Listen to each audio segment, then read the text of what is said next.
Output आ रहा है, divide by आपने कितनी लागत लगाई है, कितना इनपुट दिया है। तो बेसिकली आपको कुछ दिखाई दे रहा होगा कि यही फॉर्मूला होता है हमारे किसी चीज़ को कैलकुलेट करने का। यानी जितनी आप प्रोडक्टिविटी देखो यहाँ पे आप सिंपल देख सकते हो ना, मैं अगर लिखना चाहूँ तो लिख भी सकता हूँ यहाँ पे। चलो अगर आ रहा सब ले लेते हैं, आउटपुट में सब, इनपुट में सिर्फ एक, ठीक है। देखो कैसे, अगर आपको निकालना है पार्शियल प्रोडक्टिविटी तो देखो आउटपुट में तो सब कुछ ले लिया, divide by single input. Single input कैसे, जैसे आपको लेबर की निकालनी है, मशीन की निकालनी है, material, thousands of unit, worker कितने हैं, 2 है। तो आपकी जो लेबर प्रोडक्टिविटी यहाँ पे पूछी जा रही है, तो लेबर प्रोडक्टिविटी कितनी रहेगी, 10,000 आपके जो है आउटपुट मिल रहे हैं, मतलब 1000 आउटपुट मिल रहा है, 20 लोग मिलकर काम कर रहे हैं। तो बस सी बात है, आपके पास कितनी आ जाने वाली है, 50 आ जाने वाली है। तो जो 50 आपकी यूनिट है वो पर वर्कर निकल कर आ रही है। तो ये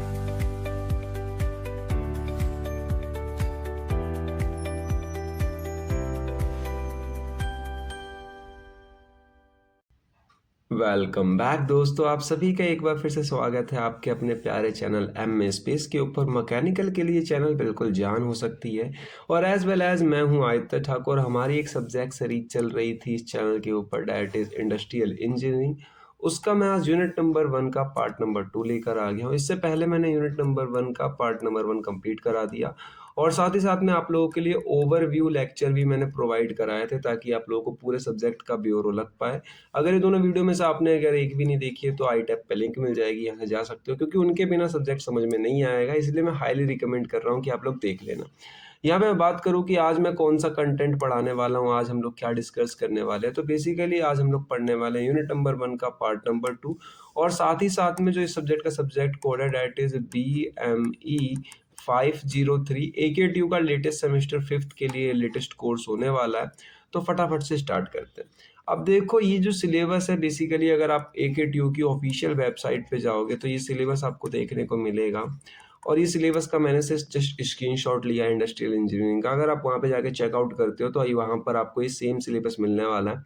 इस सिलेबस को मैंने भी यहाँ पर लिखा है, इसके कुछ टुकड़े कर दिए हैं ताकि आप लोगों को ईजिली हो समझने में। इससे पहले वाले क्लास में, इससे पहले वाले लेसन में, पार्ट में हम लोगों ने पढ़ा था टाइप्स ऑफ प्रोडक्शन प्लांट, मतलब प्रोडक्शन सिस्टम, प्लांट नहीं प्रोडक्शन सिस्टम। और एज वेल एज हमने इंडस्ट्रियल इंजीनियरिंग का ओवरव्यू लिया था, 2 टॉपिक पढ़े थे। तो ये वाला टॉपिक जो है हम लोगों ने कंप्लीट कर दिया। तो मैं इसके आगे लिख देता हूँ, that is have been completed, ठीक है। अगर आप लोगों ने ये टॉपिक नहीं देखा है तो आपको आगे का समझ में नहीं आएगा। तो आई हाईली रिकमेंड कि आप लोग पहले इसको देख लेना, उसके बाद ही फर्दर वीडियोस पे आना। आज जो हम लोग पढ़ने वाले हैं वो प्रोडक्टिविटी के बारे में आगे से लेके पीछे तक सब कुछ पढ़ देंगे। तो प्रोडक्टिविटी अपने आप में इंपॉर्टेंट टॉपिक है, AKTU के अंदर बार बार पूछी भी जाती है। तो आज का जो टॉपिक होने वाला, हम प्रोडक्टिविटी के बारे में सब कुछ पढ़ देंगे। तो देन फटाफट से अपना लेक्चर कंटिन्यू करते हैं। अब देखो ये आगे के कुछ यूनिट के पार्ट और हैं, ठीक है, जिसको मैंने तोड़ रखा। तो बेसिकली आप चिंता मत लो, जब हम आगे फिर फर्दर पार्ट्स पढ़ते होंगे तो हम सारे चीज कवर करते रहेंगे। अब सबसे पहले अपने पहले टॉपिक से शुरू कर लेते हैं, that is introduction to productivity.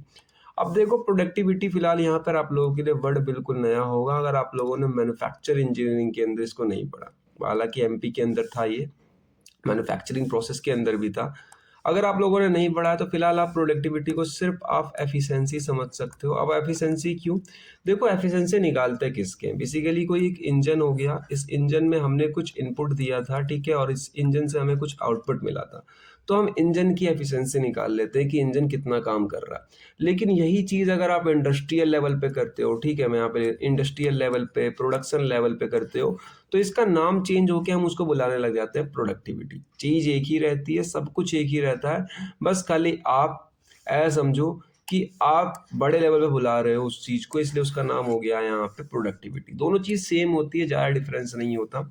अब देखो यहाँ पर आप लोगों को जो मेन चीज़ ध्यान रखनी है वो इसके डेफिनेशन में छुपी हुई है। देखो मैं पढ़ के बता देता हूँ, आप लोगों को समझ में भी आ जाएगी कि जो प्रोडक्टिविटी होती है वो एक मोस्ट इंपॉर्टेंट कॉन्सेप्ट होती है इंडस्ट्रियल इंजीनियरिंग की। जैसा कि मैंने आप लोगों को बताया, एफिशिएंसी की तरह ट्रीट करो इसको। इसको मेजर कैसे करते हैं, हम ये देखते हैं कि कितने ज़्यादा एफिशिएंटली हमारे रिसोर्स यूज हो रहे हैं किसी चीज़ को मैन्युफैक्चर करने में, बनाने में, या किसी चीज़ की सर्विस प्रोवाइड करने में, ठीक है। मतलब हम कितना एफिशिएंट यूज कर पा रहे हैं। जैसे मान लो आपके पास 8 वर्कर है, ठीक है, 8 वर्कर हैं और आपके पास उन लोगों की शिफ्ट आपने 8 हॉवर की लगा रखी, 8 वर्कर आपके यहाँ 8 घंटे काम कर रहे हैं।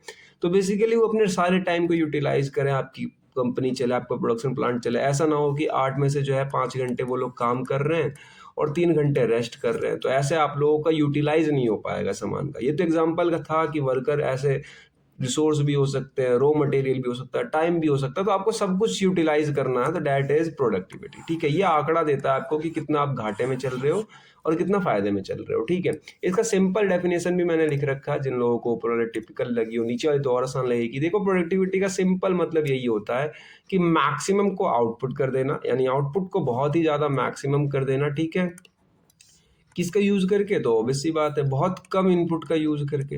हम एफिशिएंसी में भी यही करते हैं, इनपुट को कम करते हैं और आउटपुट को बढ़ाते हैं, और प्रोडक्टिविटी में भी सेम चीज करते हैं। हम आउटपुट तो बहुत ज्यादा कर देंगे और इनपुट क्या करेंगे? बहुत कम कर देंगे, तो बेसिकली हमारी प्रोडक्टिविटी क्या होगी? बढ़ेगी। और यहाँ पे देखो, प्रोडक्टिविटी समझने के लिए ना आपको एक सिंपल सा डायग्राम समझना पड़ेगा। चाहो तो ये डायग्राम आप पेपर के अंदर बना सकते हो, डायग्राम बहुत ही आसान और बहुत सिंपल भी है। अब जैसे कि मान लो ये आपका कोई जो है एक प्लांट है, प्रोडक्शन प्लांट। मैं इसके ऊपर लिख देता हूँ, that is our nothing but production plant, क्योंकि इसके अंदर हम कुछ प्रोड्यूस कर रहे हैं। ठीक है, प्रोडक्शन प्लांट के अंदर मान लो ये बिस्किट की प्रोडक्शन प्लांट है, या किसी गाड़ी की है, कार की है, बाइक की है, किसी की भी है, तो basically this is production plant. तो प्रोडक्शन प्लांट में हम कुछ इनपुट दे रहे हैं, मतलब वर्कर के घंटे जा रहे हैं इसके अंदर, और साथ साथ में क्या क्या जा रहा है? ऑब्वियस सी बात है, यहाँ पे टाइम जा रहा है, रॉ मटेरियल जा रहा है, मशीन लगी पड़ी है। ठीक है, आप लोग सैलरी दे रहे हो वर्कर को, मनी जा रही है आपकी, बहुत कुछ जा रहा है इनपुट में। ठीक है, तो इनपुट में जो हम बहुत कुछ डाल रहे हैं, तो यहाँ पे मैं लिख देता हूँ सीधा, एक मिनट, यहाँ पे मैं लिख देता हूँ सीधा इनपुट। ठीक है, कोई दिक्कत तो नहीं है। मैं यहाँ पे सीधा लिख देता हूँ इनपुट जा रहा है हम लोगों का, और यहाँ से हमें क्या मिल रहा है? तो ऑब्वियस सी बात है, आउटपुट मिल रहा है। तो हम चाह रहे हैं कि इनपुट जितना हो सके कम हो जाए। ठीक है, और आउटपुट जितना हो सके मैक्सिमम हो जाए। तो अगर आप यहाँ पे प्रोडक्टिविटी का फॉर्मूला देखते हो तो वो कैसे दिखाई देता है? प्रोडक्टिविटी का जो फॉर्मूला होता है उसका सिंपल फंडामेंटल फिनोमिनन यही होता है कि जो प्रोडक्टिविटी है उसको एक हम रेशियो में डिफाइन कर सकते हैं, कि प्रोडक्टिविटी एक रेशियो में डिफाइन होगी। प्रोडक्टिव रेशियो में कैसे डिफाइन होगी? कि डिवाइड में चल जाती है। देखो, आपके ऊपर आ जाएगी जितना भी आपके पास आउटपुट आ रहा है, डिवाइड बाय आपने कितनी लागत लगाई है, कितना इनपुट दिया है। तो बेसिकली आपको कुछ दिखाई दे रहा होगा कि यही फॉर्मूला होता है हमारे किसी चीज़ को कैलकुलेट करने का। यानी जितनी आप प्रोडक्टिविटी, देखो यहाँ पे आप सिंपल देख सकते हो ना, मैं अगर लिखना चाहूँ तो लिख भी सकता हूँ यहाँ पे, कि जो प्रोडक्टिविटी है वो डायरेक्टली प्रोपोर्शनल है आउटपुट के। यानी जितने आप आउटपुट बढ़ाओगे प्रोडक्टिविटी उतनी बढ़ती जाएगी। और प्रोडक्टिविटी क्या है? जो है आप लोगों की इन्वर्सली प्रोपोर्शनल है इनपुट के। यानी आप जितना भी इनपुट घटाते जाओगे प्रोडक्टिविटी उतनी ही बढ़ती जाएगी। तो बेसिकली आपने देखा, इस फॉर्मूले को मैं डिब्बे में डाल देता हूँ ताकि आप लोगों को दिक्कत ना हो। ठीक है, और फॉर्मूला इंपॉर्टेंट है, ध्यान रखना इस फॉर्मूले को थोड़ा सा। ये मैंने फॉर्मूला रख दिया आप लोगों का ब्लॉक डायग्राम के अंदर। आई होप कि ये फॉर्मूला आप लोगों को ध्यान रहेगा। स्टार बना देता हूँ मैं इसके ऊपर, इंपॉर्टेंट फॉर्मूला है इसलिए। स्टार वाले टॉपिक को आप थोड़ा ढंग से पढ़ लेना। आगे चलते हैं। अब देखो, एग्जाम्पल मैंने बहुत ही सिंपल दो एग्जाम्पल रखे हैं। एक तो एग्जाम्पल नंबर 1 रखा है प्रोडक्टिविटी के लिए, और एक एग्जाम्पल नंबर 2 रखा है। पहले 1 समझ लेते हैं, फिर 2 समझेंगे।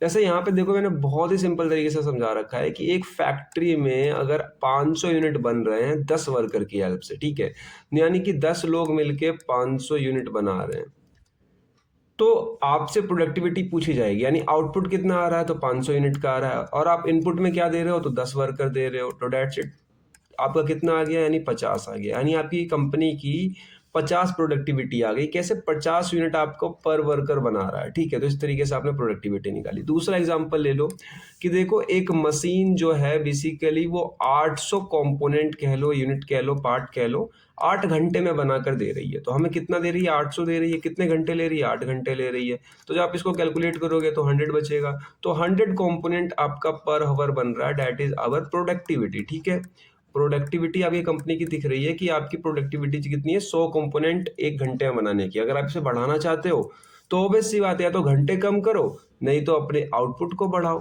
तो यही होता है सिंपल प्रोडक्टिविटी का मतलब। आई होप कि आपको पता होगा, समझ में आ गया होगा। अब देखो, ऑब्जेक्टिव होते हैं कुछ प्रोडक्टिविटी के, और कभी कभार ये AKTU के अंदर 2 मार्क्स के अंदर पूछ भी लिए जाते हैं। तो लो मैं यहाँ लिख देता हूँ कि AKTU के अंदर जो है ये वाला क्वेश्चन 2 मार्क्स के अंदर पूछ लिया जाता है, और इम्पोर्टेंट भी है। अब देखो, यहाँ पे जो ऑब्जेक्ट ऑफ प्रोडक्टिविटी है वो क्या है? देखो, इंक्रीज करना प्रोडक्शन लेवल को, अपने प्रोडक्शन बढ़ाना, प्रोडक्शन कॉस्ट को कम करना, ये इनपुट में जाएगा। देखो, इम्प्रूव प्रोडक्ट क्वालिटी, क्वालिटी बढ़ाना, क्योंकि ऑब्वियस सी बात है ये आप लोग कहाँ रखोगे? तो ये आप लोग बाहर की तरफ रखोगे, यानी ये आपकी क्या होगी, बाहर प्रोडक्ट क्वालिटी क्या होती है, आउटपुट होती है, तो आउटपुट आप बढ़ाना चाह रहे हो। देखो, बेटर यूटिलाइजेशन ऑफ रिसोर्सेज के इसका मतलब यही है कि आप जो है सब कुछ यूज कर रहे हो, यानी अपनी इनपुट का यूज कर रहे हो। रिड्यूस वेस्टेज, यानी आपके बाय प्रोडक्ट नहीं निकल रहे हैं, तो आपकी प्रोडक्टिविटी अपने आप बढ़ रही है। ठीक है, तो ये ऑब्जेक्टिव होता है इसके। इंक्रीज कंपोनेंट प्रॉफिट, कंपनी की प्रॉफिट आपको बढ़ानी है। ठीक है, इंक्रीज एम्प्लॉय सेटिस्फेक्शन, हर आदमी आपके पास काम कर रहा है। Increase customer satisfaction, improve industrial growth, increase national economy and development. तो बेसिकली आपको बहुत ही आसान है, अपने मन से भी लिख सकते हो, ऐसा कुछ टिपिकल तो है नहीं इसके अंदर। अब next is going to be our कुछ नाम यहाँ पे, कि जो मेजर प्रोडक्शन इनपुट होते हैं वो क्या क्या होते हैं। जैसे मैं यहाँ पे लिखूँ तो आपका यहाँ पे सबसे पहले आया था रॉ मटेरियल। रॉ मटेरियल को सिंपल हम मटेरियल भी कहते हैं। ठीक है, रॉ मटेरियल आ गए, जो लोग काम कर रहे हैं वो आ गए मैन। ठीक है, उसके बाद जिस प्रोसेस से काम कर रहे हैं वो आ गया, कि कौन सा प्रोसेस हम सेलेक्ट कर रहे हैं। ठीक है, वो भी हमारा इनपुट है, उससे हम वैल्यू घटा बढ़ा सकते हैं। मनी जा रही है, यहाँ पे बहुत सारे लोग काम कर रहे हैं, उनकी सैलरी जा रही है, सामान खरीदने के पैसे जा रहे हैं। टाइम जा रहा है यहाँ पे। ठीक है, टाइम भी हमारा इनपुट हो गया, क्योंकि टाइम अभी आपने देखा मशीन के केस में। तो इन सब को चाहो तो आप ब्लॉक डायग्राम में डाल सकते हो, काफ़ी अच्छे दिखाई देते हैं। ठीक है, तो इसके लिए आप लोगों को कुछ कुछ इनपुट याद रखने पड़ेंगे। जरूरी नहीं है सारे ही याद रखो, लेकिन कुछ याद रखो। लेबर हो गया यहाँ पे, ठीक है, मैन पावर लिख दिया मैंने। मनी हो गई हम लोगों की, टाइम हो गई। आई होप कि ये 4-5 जो भी है आप लोगों को समझ में आ गए होंगे इजी तरीके से।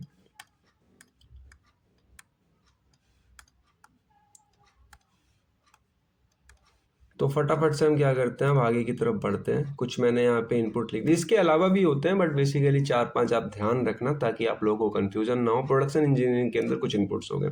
सिमिलरली कुछ आउटपुट्स की बात कर लेते हैं। तो आउटपुट्स हमें क्या क्या मिलते हैं, आपको भी पता। आउटपुट जो हमें मिलता है, या तो प्रोडक्ट मिलता है ना, प्रोडक्ट मिलता है, प्रोडक्ट मिलता है, या फिर हमें जो है यहाँ पे कुछ कंपोनेंट्स मिलते हैं, मनी मिलती है, पैसे मिलते हैं अगर सामान बिक जाए तो। ठीक है, उसके अलावा अगर आपको आउटपुट देखना है, तो यहाँ पे आपके जो मैन्युफैक्चर हुए कंपोनेंट्स है उसके पार्ट्स मिलते हैं। तो ये कुछ आउटपुट मिलते हैं आप लोगों को, तो इनको भी आप लोग थोड़ा ध्यान रखना। बाद बाकी ऐसी कोई बात तो है नहीं। कंपोनेंट हो गए, मनी हो गया, पार्ट्स हो गए। इसको मैंने इसलिए बना दिया है ताकि आप लोगों को ईजिली अंडरस्टैंडिंग रहे, म्यूचुअल अंडरस्टैंडिंग रहे कि हम पढ़ क्या रहे हैं। अब आगे बात करते हैं अपने टाइप ऑफ प्रोडक्टिविटी की। अब देखो, प्रोडक्टिविटी आपने अच्छे तरीके से पढ़ लिया। प्रोडक्टिविटी का सिंपल मतलब यही है कि आप कितने अच्छे तरीके से अपने रिसोर्सेज का यूटिलाइज कर रहे हो, और इनपुट को कम कर रहे हो, आउटपुट को बढ़ा रहे हो। That is productivity. लेकिन टाइप्स ऑफ प्रोडक्टिविटी मतलब प्रोडक्टिविटी कितने टाइप की होती है, तो मेजरली मैं बात करूँ तो 2 टाइप्स की होती है, यानी हमने 2 ही टाइप्स पढ़ने हैं। बाद बाकी इसके फर्दर टाइप्स बहुत सारे करे जा सकते हैं, लेकिन मेन 2 टाइप की होती है। ठीक है, यहाँ लिख लेते हैं, मेजर 2 टाइप्स की होती है, या मेन 2 टाइप की होती है। बाद बाकी बात खत्म। अब देखो, टाइप ऑफ प्रोडक्टिविटी में हम 2 तरीके से प्रोडक्टिविटी निकालते हैं। पहली जो आती है, that is our partial productivity. ठीक है, पार्शियल प्रोडक्टिविटी। पार्शियल प्रोडक्टिविटी मतलब किसी चीज़ की इंडिविजुअल प्रोडक्टिविटी, जिस चीज़ की आपको निकालनी है, जैसे टाइम की, वर्कर की, मैन की, पावर की, किसी एक चीज़ की। जैसे भी आपने पढ़ा ना, ऊपर इतने सारी चीज़ें पढ़ी। देखो, रॉ मटेरियल पढ़ा आप लोगों ने, ठीक है, मैन पढ़ा, प्रोसेस पढ़ा, मनी पढ़ा, टाइम पढ़ा। तो किसी एक चीज़ की अगर आपको सिर्फ प्रोडक्टिविटी निकालनी है, देखो एग्जाम्पल के केस में भी हमने सिर्फ एक चीज़ की निकाली थी। यहाँ पर सिर्फ वर्कर्स की निकाली थी, यहाँ पर सिर्फ टाइम की निकाली थी। तो basically these are the partial productivity. ठीक है, इसे कहते हैं हम पार्शियल प्रोडक्टिविटी। और दूसरी होती है आप लोगों की, डेट इज टोटल प्रोडक्टिविटी, यानी आपकी टोटल आनी चाहिए, पूरे इंडस्ट्रियल प्लांट की आपकी टोटल प्रोडक्टिविटी होनी चाहिए। ठीक है, प्रोडक्टिविटी। अब इन दोनों को मैं ब्लॉक डायग्राम में डाल के इस लोगों का ढांचा बना देता हूँ। डेट शीट 2 तरीके की होती है। पहली तो होती है आप लोगों की पार्शियल प्रोडक्टिविटी, एंड देन दूसरी जो होती है हमारी, वो होती है टोटल प्रोडक्टिविटी। अब इन दोनों को मैं यहाँ पे कर्व लाइन से जो है ड्रॉ कर देता हूँ, बस बात खत्म। ये हो गई हमारी पार्शियल प्रोडक्टिविटी, और ये हो गई हमारी टोटल प्रोडक्टिविटी। ये पहली हो गई, ठीक है, और एज वेल एज ये दूसरी हो गई। तो ये ब्लॉक डायग्राम आप लोग बना सकते हो। देखो, ब्लॉक डायग्राम बहुत अच्छा बना दिया मैंने। आप लोग अपने पेन कॉपी में बनाओगे तो वो और अच्छा दिखाई देगा। ठीक है, पार्शियल प्रोडक्टिविटी, टोटल प्रोडक्टिविटी। तो यहाँ पर सबसे पहले हम बात करने वाले हैं, जो मैंने आप लोगों को बताया टाइप्स ऑफ प्रोडक्टिविटी में, पहले टॉपिक की, that is partial productivity. Partial productivity का अपना खुद का एक फॉर्मूला है, जो अभी आपने थोड़ी देर पहले पढ़ा था, वही फॉर्मूला है।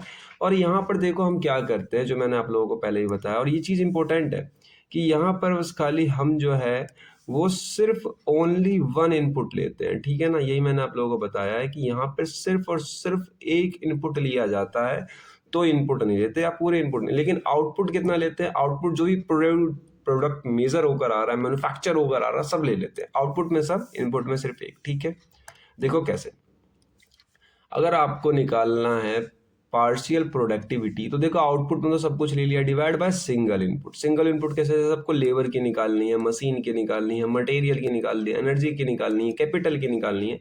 कैपिटल मतलब मनी, जो हमने शुरुआत में कैपिटल यूज किया है, डेट इज मनी। तो बेसिकली यहाँ पर हम इन सब की निकाल सकते हैं productivity by the help of our using this formula. Formula बहुत आसान है, आपको पता है, इससे पहले भी आप लोगों ने क्या किया है, इस क्वेश्चन को पढ़ा था, ढंग से पढ़ा था, ठीक है।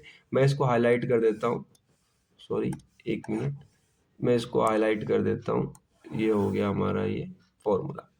तो basically partial productivity is equal to output divide by single output. यहाँ पर इनपुट, सिंगल इनपुट। यहाँ पर आपने थोड़ी देर पहले जो दोनों एग्जांपल पढ़े थे वो इसी के पढ़े थे। दूसरी आती है हमारी यहाँ पे टोटल प्रोडक्टिविटी, लेकिन यहाँ पे मैंने कोई एग्जांपल दे रखा है, यहाँ लिख लो आप लोग, चलो मैं लिख देता हूँ। डेट इज आवर एक और एग्जाम्पल, एग्जाम्पल नंबर 3 लिख सकते हो। यहाँ पे दो तो मैंने इसके पहले ही बता दिए थे। अब देखो आउटपुट जैसा आपको मिल रहा है, वो मिल रहा है थाउजेंड्स ऑफ यूनिट, वर्कर कितने हैं, 2 है। तो आपकी जो लेबर प्रोडक्टिविटी यहाँ पे पूछी जा रही है, तो लेबर प्रोडक्टिविटी कितनी रहेगी, 10,000 आपके जो है आउटपुट मिल रहे हैं, मतलब 1000 आउटपुट मिल रहा है, 20 लोग मिलके काम कर रहे हैं। तो बस सी बात है, आपके पास कितनी आ जाने वाली है, 50 आ जाने वाली है। तो जो 50 आपकी यूनिट है वो पर वर्कर निकल कर आ रही है, तो ये डेट शीट आपकी ये एक यूनिट आ जाती है निकल के, और ये पूरा का पूरा एक एग्जाम्पल हो जाता है आपके इस सिनेरियो को लेके। आई होप कि बहुत ही आसान थिंक जो है कैलकुलेशन है, आप लोग इजीली कर लोगे। तो ये जो है हमारा यहाँ पे हो जाता है एग्जाम्पल, ठीक है, ये एग्जाम्पल नंबर 3 हो जाता है। अब आगे चलते हैं, आगे आते हैं टाइप्स ऑफ प्रोडक्टिविटी के दूसरे टाइप पे। डेट इज दूसरा टाइप अपना क्या है, दूसरा is our nothing but total productivity. अब देखो टोटल प्रोडक्टिविटी बहुत आसान है, यहाँ पर आप पूरे ही इंडस्ट्री का, पूरे प्लांट का प्रोडक्टिविटी मेजर कर रहे हो। कैसे, देखो यहाँ पर आपकी प्रोडक्टिविटी कैसे हो रही है, कंसिस्टेंटली ऑल, ठीक है। यहाँ पे मैंने पिछली बार एक था, यहाँ पे ऑल इनपुट टुगेदर, सारे आपने एक साथ लगा देने हैं, तो डेट शीट हमारी टोटल निकल जाती है। अब कैसे, देखो टोटल प्रोडक्टिविटी का सिंपल यही फंडा है कि आपने total output divide by total input डाला, बस इतना आपने कर दिया, तो डेट शीट टोटल आपका निकल गया, और यही आपकी हो जाती है टोटल प्रोडक्टिविटी, ठीक है। किसकी निकालनी है आपको, लेबर की निकालनी है, मटेरियल की निकालनी है, मशीन की निकालनी है, एनर्जी, कैपिटल, टाइम, आप सबकी अगर एक साथ निकाल रहे हो तो डेट शीट आपकी क्या आ जाती है, टोटल प्रोडक्टिविटी आ जाती है। तो ये हो जाती है आपकी टोटल प्रोडक्टिविटी। अब देखो टाइप्स ऑफ प्रोडक्टिविटी में आपको छोटे छोटे प्रोडक्टिविटी और मिलते जाएंगे, मैं एक एक करके बता देता हूँ। जैसे लेबर प्रोडक्टिविटी, लेबर प्रोडक्टिविटी आपने थोड़ी देर पहले भी पढ़ी है। लेबर की हम निकाल रहे हैं, सिर्फ वर्कर की निकाल रहे हैं, कितने घंटे काम कर रहे हैं, कितने वर्कर काम कर रहे हैं, तो डेट इज लेबर प्रोडक्टिविटी। अब देखो लेबर प्रोडक्टिविटी में क्या है, ऑब्वियस सी बात है, यहाँ पे आपकी जितने भी वर्कर है उनकी एफिशिएंसी निकाली जाएगी। फॉर्मूला क्या रहेगा आपका कि output divide by number of worker. अभी आपने थोड़ी देर पहले इसका एक न्यूमेरिकल भी देखा था, एग्जाम्पल भी देखा था। अगर इसका आपको एग्जाम्पल देखना है तो आप एग्जाम्पल नंबर 3 के साथ गो थ्रू कर सकते हो, ठीक है। ऊपर के साइड में जो एग्जाम्पल नंबर 3 है, एग्जाम्पल नंबर 1 है, वो इसी का एग्जाम्पल है, ठीक है। यहाँ पे फॉर्मूला आपको मिल गया कि ऑब्वियस सी बात है, नंबर ऑफ वर्कर्स या लेबर के घंटे काउंट कर लो या मशीन के घंटे काउंट कर लो, आपको लेबर प्रोडक्टिविटी मिल जाएगी। इसको मेजर करके हम क्या करते हैं, अपने वर्कर की एफिशिएंसी बढ़ा सकते हैं, इंप्रूव कर सकते हैं मैन पावर प्लानिंग को, रिड्यूस कर सकते हैं लेबर की कॉस्ट को। जो लोग खाली बैठे हैं उनसे काम करवा लो, या जितने ज़्यादा लोग हैं उनमें से लोगों को हटा दो, तो that's it, labour cost reduce हो जाती है। दूसरी आती है machine productivity. Machine productivity obvious सी बात है, आपने इससे पहले जो एग्जाम्पल नंबर 3 देखा है, 2 देखा है, 2 वो इसी का एग्जाम्पल था।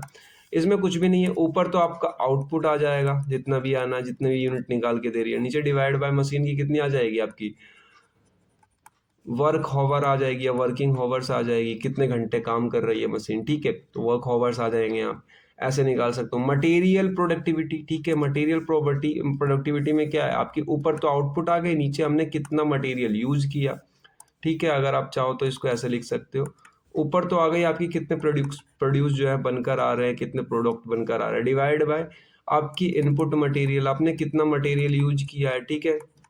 बहुत सिंपल है, सारी प्रोडक्टिविटी हैं और सारे टाइप्स हैं उसके।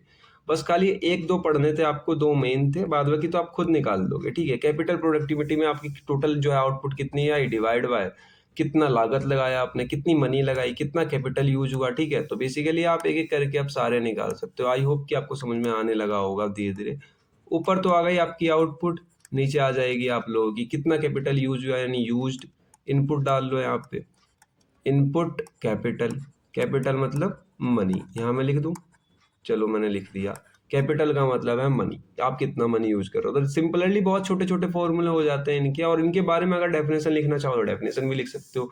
एनर्जी प्रोडक्टिविटी क्या हुआ कि आपने कितनी एनर्जी यूज़ करी, मटेरियल की, मैन की, पावर की या मशीन की, जितनी भी आपने एनर्जी यूज़ करी किसी प्रोडक्शन प्लांट के अंदर में, इज़ इक्वल टू में क्या हो जाता है आउटपुट, कि कितना आपको प्रोडक्ट बन के मिल रहा है, डिवाइड बाय यूज्ड, यूज्ड कह लो या इनपुट कह लो, इनपुट एनर्जी है ना, ये एनर्जी कह सकते हो आप, कि कितनी एनर्जी आपने यूज़ करी है। तो बेसिकली बहुत सिंपल हो जाता है आप।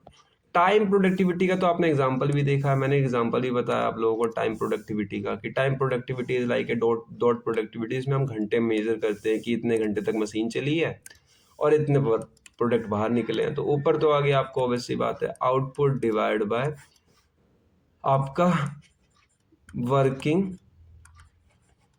ठीक है, वर्किंग हॉवर्स, जितने भी आपके घंटे काम चले हैं, दैट इज टाइम प्रोडक्टिविटी। नीचे वाली स्पेलिंग थोड़ी सी गलत हो गई है, इसको एक बार दोबारा सही कर लेते हैं। वर्किंग हॉवर्स, ठीक है, वर्किंग हॉवर्स।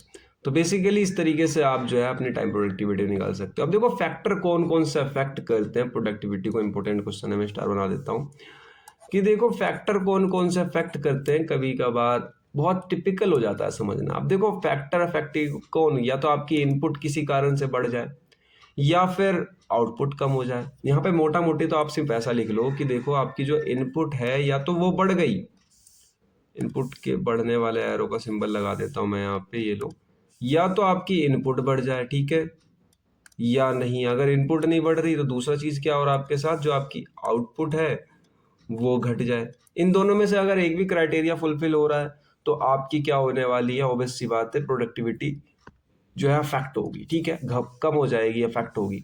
कैसे होती है देखो यहाँ पे, इंटरनल फैक्टर आपका कोई बढ़ जाए, उसके कारण प्रोडक्टिविटी जो है हमारी जो है, सामान धीरे धीरे प्रोड्यूस होने लगेंगे, सामान खराब होने लगेंगे, तो क्या होगा यहाँ पर आपकी कोई दिक्कत आ जाएगी, जिससे प्रोडक्टिविटी कम हो जाएगी। स्किल्ड लेबर नहीं है, यानी लेबर ज़्यादा वो नहीं है आपके, उनकी इनपुट कम है, वो उतने एफिशिएंट काम नहीं कर रहे हैं, तो यहाँ पर आपकी प्रोडक्टिविटी बेटर। मशीन्स देखो, मशीन ढंग से काम नहीं कर रही, उन्होंने इनपुट कम कर दिया तो भी प्रोडक्टिविटी खराब होगी। मॉडर्न टेक्नोलॉजी का आप यूज़ नहीं कर रहे हो, या यूज़ कर रहे हो तो इतनी एडवांस है कि लेबर को समझ में नहीं आ रहा है कैसे करना है। गुड मैनेजमेंट नहीं है आप लोगों के पास। ये जो चीज़ें हैं ना, प्रोडक्टिविटी जो है, ये एक एक चीज जो है प्रोडक्टिविटी को काफी ज्यादा इन्फ्लुएंस करती है, बिगाड़ देती है, ठीक है। प्रॉपर प्लानिंग ही नहीं करी थी आप लोगों ने, पूरा प्रोडक्शन प्लांट लगा दिया, प्लानिंग थी नहीं, या आपने क्वालिटी जो रॉ मटेरियल के लिए वो बहुत खराब ले ली, मतलब ज्यादा मेहनत करने के बाद भी। जैसे मैं एग्जांपल देता हूँ यहाँ पर, जैसे आप चाय बना रहे हो, आप बहुत अच्छा चाय बनाते हो, मान लो कि आप बहुत अच्छा चाय बनाते हो, चाय बना रहे हो, लेकिन चाय में जो दूध डाल रहे हो आप, वो पहले से ही क्या हुआ है, फटा हुआ है। और आप कितना भी अच्छा चाय बनाते हो, कैसे बनेगा वो चाय अच्छा, यानी आपने जो रॉ मटेरियल लिया है, दूध लिया है, वो पहले से ही फटा हुआ है, तो उसका चाय कितना भी अच्छा बना लो, अच्छा बनने का नहीं। तो यहीं पे ये बात बताई जा रही है कि क्वालिटी रॉ मटेरियल पे डिपेंड करती है। आपने पूरी मेहनत करी, सब कुछ किया, और अंत में क्या आएगा आपके पास, खराब चाय आएगी वो। एफिशिएंसी, जो एफिशिएंट प्रोडक्शन मेथड, आप कौन सा प्रोसेस यूज कर रहे हो, एम्प्लॉय को मोटिवेट करके रख रहे हो नहीं रख रहे हो, मेंटेनेंस देख रहे हो लगातार, और फैक्ट्री लेआउट क्या है। देखो फैक्ट्री लेआउट हम पढ़ने वाले हैं आगे फर्दर वीडियो के अंदर, फैक्ट्री लेआउट, प्लांट लेआउट, सब कुछ पढ़ेंगे। इसके बारे में अगले जो पार्ट होगा हमारा वो इसी के रिगार्डिंग होने वाला है, तो उसके ऊपर हम सब कुछ पढ़ेंगे फैक्ट्री लेआउट के बारे में। अब देखो फैक्टर अफेक्टिंग प्रोडक्टिविटी, ये मैंने आप लोगों को बता दिया कि फैक्टर जो है अफेक्ट करता है प्रोडक्टिविटी को। ऊपर वाले में भी यही था कि ये सारे इन्फ्लुएंस कर रहे थे प्रोडक्टिविटी को, ये अफेक्ट कर रहे हैं, दोनों एक ही चीज है, बस खाली घुमा फिरा के लिखा हुआ है। प्रोडक्टिविटी को दूसरी चीजों को कैसे अफेक्ट करा सकता है, बाहर की चीजें, ठीक है। पहले वाला इंटरनल फैक्टर था कि आप इंटरनल, ये सारी दिक्कतें इंटरनल की थी, ठीक है। अब की बार एक्सटर्नल की है कि बाहर बाहर जैसे गवर्नमेंट की कुछ पॉलिसीज आ जाती है, जैसे ISO 1920 स्टैंडर्ड पर कुछ सामान बनाना है, या 1444410 पे कुछ स्टैंडर्ड बनाना है, तो आपको इस स्टैंडर्ड पे बनाना पड़ेगा, ठीक है, तो ये गवर्नमेंट की पॉलिसी है, ठीक है। इसके अलावा भी होते हैं, मार्केट में डिमांड कैसी चल रही है उस पर डिपेंड भी कर सकती है, कंपटीशन हाई तो नहीं है, आपकी इन्फ्लेशन कैसी है, ट्रांसपोर्टेशन कैसी है, कहीं खर्चे में ज़्यादा पैसा नहीं लग रहा है। ऐसे माने आपको बताया था ना, एग्जांपल दिया था मैंने आप लोगों को कि आपकी एक बिस्किट की प्लांट है, तो बिस्किट की प्लांट की आपकी एक एक बिस्किट कितने की बन रही है, एक पैकेट बिस्किट आपकी बन रही है 2 रुपए की, ठीक है, एक बिस्किट पैकेट आपकी कितने की बन रही है, 2 रुपए की। और जो ट्रांसपोर्टेशन का खर्चा आ रहा है वो 1 रुपए का आ रहा है, तो आपकी जो प्रॉफिट हो रही है, यानी आपकी एक बिस्किट में जो लागत बच रही है वो बच रही है 2 रुपए, ठीक है। तो आपको पर बिस्किट 2 रुपए बच रहा है, लेकिन ट्रांसपोर्टेशन अगर बढ़ जाए, ट्रांसपोर्टेशन बढ़ जाए और आपको यहाँ पे अगर 2 रुपए ट्रांसपोर्टेशन भी लगने लगे या 3 रुपए लगने लगे, तो आपकी प्रॉफिट तो कम होगी ना, आपकी आउटपुट कम होने लगेगी। तो इसलिए बता रहा हूँ ट्रांसपोर्टेशन भी अफेक्ट करती है इसको, ठीक है। ये चीज़ वैसे आपके काम की नहीं है, इन्हें मैं रब कर देता हूँ। अब आगे चलते हैं। देखो पावर सप्लाई, पावर सप्लाई मतलब कि आपको टाइम पे इलेक्ट्रिसिटी मिल रही है नहीं मिल रही है, आपके सामानों की जो डिमांड है मार्केट में वहाँ पर पहुँच पा रही है नहीं पहुँच पा रही है, ये सब चीज़ों से इफेक्ट पड़ता है। अगर इलेक्ट्रिसिटी नहीं मिलेगी तो मशीन बंद हो जाएगी। इन्वायरमेंट कंडीशन कैसे है, देखो गर्मियों के टाइम में दिन ज़्यादा बड़ा होता है तो हम ज़्यादा देर काम कर पाते हैं, ठंडियों के टाइम में दिन छोटा होता है, गर्मी में मशीनों को रोक रोक के काम करना पड़ता है, मशीनें हीट हो जाती हैं। उसके बाद इकोनॉमिक कंडीशंस हैं, लेबर लॉज हैं यहाँ पे, ठीक है। तो बेसिकली बहुत कुछ ऐसी चीज़ें हैं जो बाहर से अफेक्ट करती है। अब देखो ये प्रोडक्टिविटी और प्रोडक्शन में ना बच्चे हम अक्सर है कंफ्यूज रहते हैं। प्रोडक्शन का मतलब सिर्फ आपने प्रोड्यूस किया, उसकी कोई प्रॉपर प्लानिंग नहीं करी, ठीक है। मैं यहाँ पे लिख देता हूँ ताकि आप लोगों को, प्रोडक्शन का मतलब होता है कि आपने जस्ट प्रोड्यूस किया, नॉट प्रॉपर प्लानिंग। कोई आपने प्रॉपर प्लानिंग नहीं करी, बस खाली आप प्रोडक्शन प्रोड्यूस करते जा रहे हो, सामानों को निकालते जा रहे हो बना बना के। प्रोडक्टिविटी का मतलब है कि आप चेक कर रहे हो कि सामान बन तो रहे हैं, लेकिन और तेज बन सकते हैं और धीरे बन रहे हैं, क्या सीन है, आप सब कुछ प्लानिंग कर रहे हो, ठीक है। यहाँ लिख देता हूँ प्रॉपर प्लानिंग, ठीक है। अब देखो देखो यहाँ पे सिंपल सा लिख रखा है मैंने, बहुत ही सिंपल है यहाँ पे, कि देखो हमारा टोटल जो क्वालिटी ऑफ गुड्स होते हैं वो प्रोड्यूस करे जाते हैं, आपकी जितने भी जो आपके गुड्स है वो प्रोड्यूस करे जा रहे हैं, क्वांटिटी बढ़ाई जा रही है उनकी, देखा नहीं जा रहा है। यहाँ पे क्या होता है, प्रोड्यूसिंग सिर्फ गुड्स एफिशिएंटली हम बढ़ा रहे हैं, मेजर आउटपुट ओनली। ऑब्वियस सी बात है, यहाँ पर आप 5,000 प्रोडक्ट पर डे निकाल दे रहे हो, लेकिन यहाँ पर आप कैसे कैलकुलेट कर रहे हो, रिलेटिव इनपुट की आप देख रहे हो कि 1 घंटे में कितने निकल रहे हैं ना, इस तरीके से आप मेजर कर रहे हो, 1 घंटे के आउटपुट चेक कर रहे हो प्रोडक्टिविटी में। उसका कैन इंक्रीज मोर रिसोर्सेस, आप रिसोर्सेज से आप और सामान बढ़ा सकते हो। यहाँ पर आप इंक्रीज करोगे रिसोर्सेज पर एफिशिएंटली, देखोगे ज़रूरत है कि नहीं। यहाँ पे सिर्फ क्वांटिटी पे फोकस करा जाता है और इस पे सिर्फ एफिशिएंसी पे फोकस करा जाता है, मतलब चीज़ों को यूटिलाइज करने पे। दूसरा कंपेरिजन जो आता है वो आता है कि प्रोडक्टिविटी और एफिशिएंसी में क्या डिफरेंस है। तो मैंने आपको बताया दोनों एक जैसी ही होती है। देखो ratio of output to input, और यहाँ पर आपका ये आता है degree of performing work correctly. यहाँ पर आपकी इंजन की बात हो रही है, ठीक है। एफिशिएंसी में हम किसकी बात कर रहे हैं, इंजन की। इंजन सही चल रहा है, तेज चल रहा है, कम चल रहा है। यहाँ पे प्रोडक्टिविटी में किसकी बात कर रहे हैं, तो पूरे के पूरे इंडस्ट्रियल की बात करी जा रही है, पूरे के पूरे एक तरीके से आप कह सकते हो व्यवसाय की बात करी जा रही है, ठीक है। यहाँ पे दोनों ही चीज़ रिसोर्स करी जाती है, बहुत आउटपुट भी देखा जाता है, इनपुट भी देखा जाता है। यहाँ पे सिर्फ और सिर्फ हम ऑप्टिमल यूज देखते हैं रिसोर्स का। आउटपुट तो आपको ही पता है, कोई भी इंजन बनाओगे, इंजन आपका 60% से मैक्सिमम आउटपुट देगा ही नहीं, तो आप आउटपुट बढ़ा ही नहीं सकते वहाँ। लेकिन यहाँ तो हम इंडस्ट्रियल ग्रोथ कर सकते हैं ना। उसके अलावा बात करी जाए, अगर इसकी ओवरऑल परफॉर्मेंस मेजर करी जाती है तो इसकी सिर्फ ऑपरेशनल परफॉर्मेंस मेजर करी जाती है कि शाफ्ट सही चल रहा है, इंजन में कहीं दिक्कत तो नहीं है, इंजन कहीं लोडेड तो नहीं है, इस तरीके से, ठीक है। उसका next is going to be productivity and effective. Effectiveness मतलब कि आपकी चीज इफेक्टिव है, मतलब काफी अच्छे से वर्क कर रही है। लेकिन प्रोडक्टिविटी का मतलब है हम काम कर रहे हैं एफिशिएंसी के ऊपर, ठीक है, एफिशिएंटली काम कर रहे हैं। और इसका मतलब है कि आपने अचीव कर लिया है गोल्स को। इफेक्टिवनेस का मतलब यही है कि आपकी गाड़ी काफी अच्छी चल रही है, जैसी चलनी चाहिए थी। उसके बाद यहाँ पे हम यूटिलाइज कर रहे हैं, प्रोडक्टिविटी का मतलब यहाँ पर हमने रिजल्ट को जो है अच्छी तरीके से प्राप्त कर लिया है, जो उसके ऊपर काम कर रहे हैं तो वो मिल गया हमें। Focus on input output relationship दोनों पे, इसमें सिर्फ और सिर्फ मीटिंग ऑब्जेक्टिव्स के ऊपर कि इतनी बनी रहे, ठीक है, इतनी हमारी इफेक्टिवनेस बनी रहे। तो आई होप कि आपको ये 3 छोटे छोटे जो है डिफरेंशिएशन डिफरेंशिएशन कह रहा हूँ, जो है एक दूसरे में अंतर पता चल गए होंगे। अब यहाँ पे देखो एडवांटेजेस होते हैं कुछ प्रोडक्टिविटी के, कि अगर आप प्रोडक्टिविटी यूज कर रहे हो अपने प्रोडक्शन प्लांट के अंदर तो आपकी जो है वो ग्रोथ होगी, आपकी प्रोडक्शन प्लांट की ग्रोथ होगी। आपके इंडस्ट्रियल प्लांट प्लांट की ग्रोथ होगी। अब देखो क्या आप यहाँ पर क्या-क्या ग्रोथ होती है। सबसे पहले आपका पैसा बचेगा, यानी कि मैन्युफैक्चरिंग कॉस्ट कम आएगी, क्वालिटी बढ़ेगी, प्रॉफिट बढ़ेगा, प्रोडक्शन भी तेज़ होगा, कस्टमर की सैटिस्फैक्शन बढ़ेगी।